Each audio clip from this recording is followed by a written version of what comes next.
Beasts of No Nation is about a young boy named Agu who lives in an unnamed West African country and whose family has been torn apart by a horrific civil war, leading him to be forced into joining a mercenary unit of rebel fighters led by a conspicuous man known as the Commandant, played by Idris Elba. Now, what mostly impressed me about Beasts of No Nation were three scenes in particular, with one of them actually being probably the most talked about due to some of the controversy it caused. It's when the boy takes a hallucinogenic drug during an ambush, appropriately named gun juice, which causes the landscape to turn from the lush greenery of the jungle to eerie red resembling blood. Blood! Many have pointed out that this short but otherwise mesmerizing scene from the movie, probably shot on infrared film, highly resembles some of Irish photographer Richard Moss's work known as The Enclave. So apparently it caused some controversy because the scene allegedly recreates shot for shot some of Richard's photographs without actually acknowledging his influence. But Richard has said that director Cary Fukunaga actually contacted him and asked him about his techniques.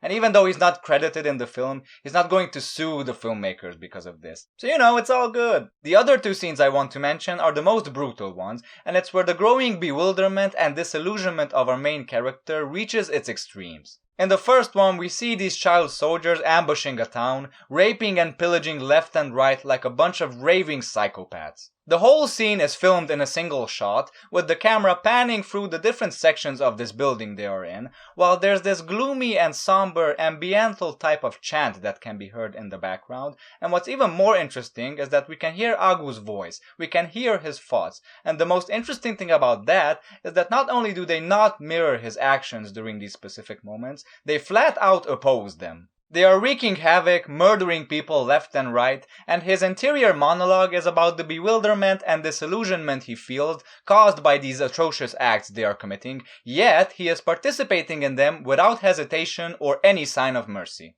The third scene really resembles the other two, what with the music and the interior monologue and all that, but also in the sense that it is also filmed in a single shot, and apparently it also seems to be tinted with this reddish tone. But this time it is different. The colors seem to be more washed out, and the tone is that of desperation and indifference. For you see, by this point in the film, our unit has completely lost the will to fight. They have no more ammo, they have no more food, and the cause for which they were fighting for is more obscure than ever. Thanks to these scenes, this movie is some of the most memorable filmmaking I have seen from 2015. And in a way, I would say it is like the anti-Son of Soul. Now don't get me wrong, I loved Son of Soul. I actually think it is a masterpiece, and it's a film that probably will be remembered for generations to come, but it's not a film that I think is memorable for individual scenes. It functions more as a whole. The highly acclaimed camera work of that film really made it very rough around the edges, very in your face. It really made it seem like this was literally hell on earth, no bullshitting about it.